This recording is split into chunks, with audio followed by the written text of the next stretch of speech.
All right, this is my latest flirtation story.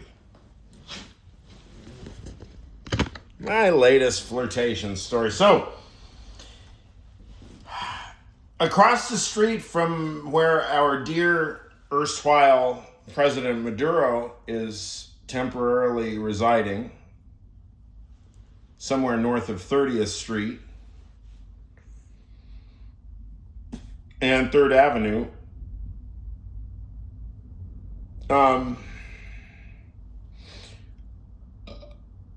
in Brooklyn, is my neighborhood bar, which is called Mama Tried. And so I got groceries, and then I was walking home, and I stopped off for a beer. And I was sitting at the bar waiting for my beer to be poured. And I noticed that there was a lady sitting across the bar, because it's like an L angle bar, so I'm sitting at that like short part, right? And then the long, most of the bar is going like that, and then I'm at the like 90-degree angle part, and I see she's got like a bottle, it's like a thermos, and it's got some band stickers on it. Among them is Primus. And so of course, I got into My Name is Mud about 10 days ago. And I'd never really gotten into Primus before, and I'm really like, I think I even talked in here about it at some point, like, oh no, I was really sleeping on Primus. And so then she's got the Primus sticker, and I think to myself, okay, well, I've got the line. Whether or not I need the line, or I should have the line, I've got it. So I approach her, and I said, "Pardon me." I said, "I noticed the Primus sticker. Are you you do know a lot about Primus?" She said yes. And I said, well, I got really into this Primus track about 10 days ago, and I'm, for the life of me, trying to remember what it is. When I saw your sticker, I just started trying to rack my brain, what's the name of that track? And I couldn't remember. And so then I started describing the video. And I said, it's like got this kind of gravedigger theme and stuff. And she's like, oh yeah, it's my name is Mud. And I'm like, yeah, bingo. That's My Name is Mud. It's crazy shit. And so we started laughing, and I'm like, I can talk to you about Primus for as long as or as little as you want, I said, tell me, I said, where do I go next? Because, if that's my baseline, right, is My Name is Mud. So she's like, okay, well, she totally gets out her phone. She's like, frizzle fries, I think. And pork soda, she said, and I was like, oh yeah, pork soda, that was a really big album, and I think I was at the Lollapalooza when they were supporting that album. And then I said a couple of things about Fishbone. I said, I'm really into Fishbone right now. And I talked about Fishbone a little bit, and then the bartender started talking about Fishbone. And so then the three of us were talking about Fishbone, and then, I don't know, I mentioned a couple of other bands or something. And no, she did. She mentioned some bands. And I said, well, I have there are a couple of Fishbone links. And I said, if I had a way to send you a link, I'd send you a link. And I read her face. I knew what I was saying when I was saying it.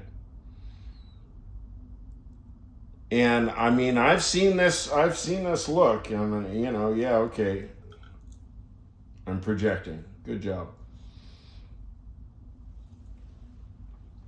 I've seen this look. Have I? What was the look? Did I even see the look on her face? I don't know. How long did I hesitate? Well, she definitely didn't do anything when I said it.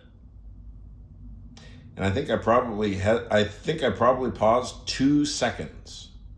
And I said, "Oh yeah, maybe that's tacky." I said, I'm sorry, and then I reiterated the names of the albums. I said, so okay, Pork Soda, and then she snapped right back into it, and she's like, okay, yeah, it's Pork Soda, it's blah, blah, blah, blah, blah, blah, right?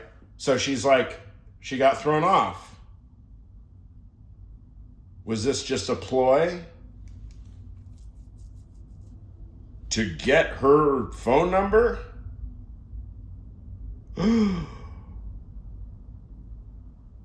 A woman sitting at a bar.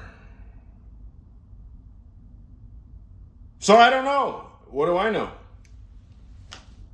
Now, here's what you are going to say, dear listener. You are going to try to come up with reasons why she behaved the way she did, or the way that it unfolded the way that it did. And you will be incorrect precisely because of the following reason.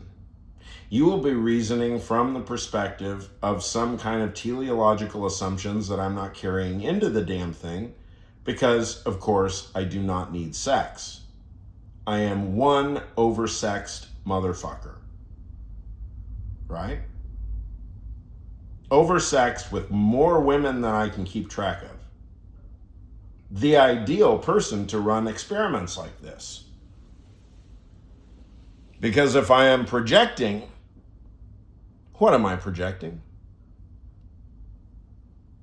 Do I have anything to protect or defend? Do I have anything? I was sitting next to the bar. I had my grocery bag, and it had this sitting in the top.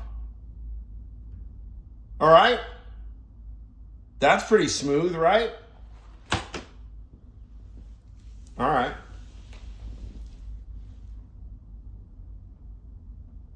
So somewhere in our mores and conventions in our culture, the literality of the message, hey, maybe this guy does know about some wicked fishbone tracks. Anyway, I don't know about fishbone. She acted like she'd never literally heard of the band.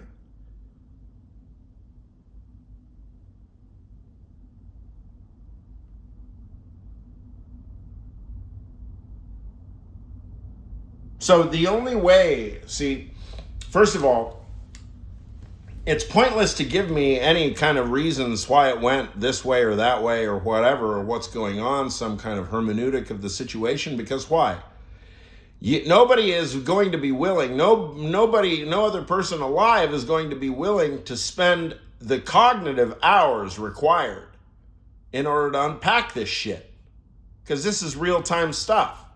And these things have to be unpacked in real time as they happen. But of course, nobody can keep up with real time. So they just accumulate. Right? So no shortage of shit to deconstruct, that's for sure.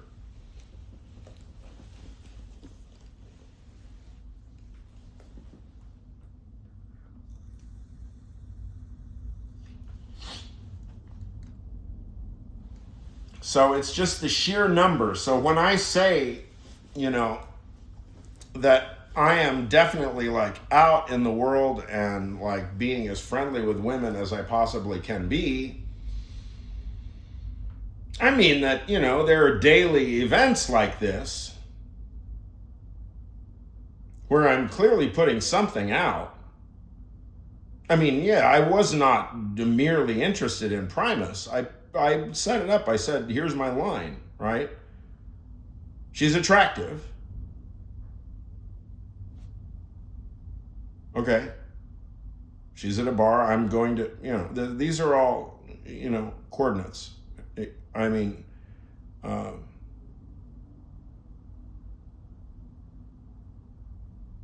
I'm trying as hard as possible. I've got all my, I'm wearing 3-4 pounds of metal on jewelry. I mean, I'm screaming openness, right? I mean, if any woman wants this dick, I mean, I'm screaming like, hey, come get me. But I guess my hypothesis is that women, and therefore men, but whatever it is that we've done to the culture makes it so that women and men just, I mean, assuming that we're hetero, I don't know, maybe she's not hetero, but cis hetero people just literally don't know how to interact. I think that people are generally probably getting together in peripheral ways, like in groups. In groups. So you're not actually encountering individual people, but you're just sort of like peripherally associating with people, and then like always getting connected by association, such that you really never have to stick your neck out. Because anybody sticking their neck out like me, I guarantee they're getting fucking shut down across the board, unless they're being coercive. That's the only way. I mean, of course, the classical ways of picking up women in a bar. I mean, notice the anachronism of the locution, picking up women in a bar, right? It's downright misogynistic, right? So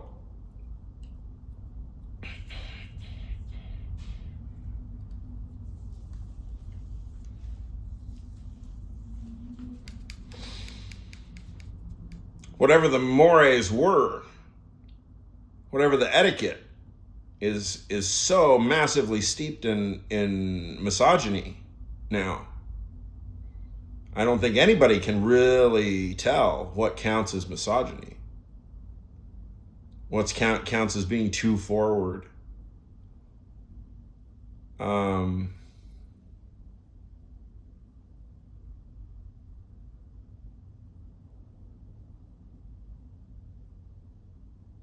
I mean, I kind of have a theory of, I mean, I don't really know what it looks like. I don't know if I've ever actually seen a heterosexual male like do the first approach toward a woman that he's attracted to. I don't know if I've ever really like logged that experience. And so I don't really know how it goes. So I can't really make judgments about how other people behave when they try to date each other, like, and then of course, like, there's the line that actually everything's just apps now, and so that it's just considered completely out of the question to even express any kind of romantic or sexual interest in real life, right? But I don't know, I think that there's sufficient enough resistance against that idea. There's probably enough people that just on moral grounds refuse to use apps, although I've certainly never met any, and I don't know what their suggested method is. I mean, it's really fascinating to me, this stuff, because it's not like you can go anywhere other than sex anyway, because nobody knows how to have a relationship in this culture, including me. So so many people are in relationships, they're married and stuff, but I don't know how many people are happy. I don't know. I mean, like, what's the number of people that I meet who don't seem happy, who are in long-term relationships, compared to the number that I really get the sense that they are happy, is just really super lopsided.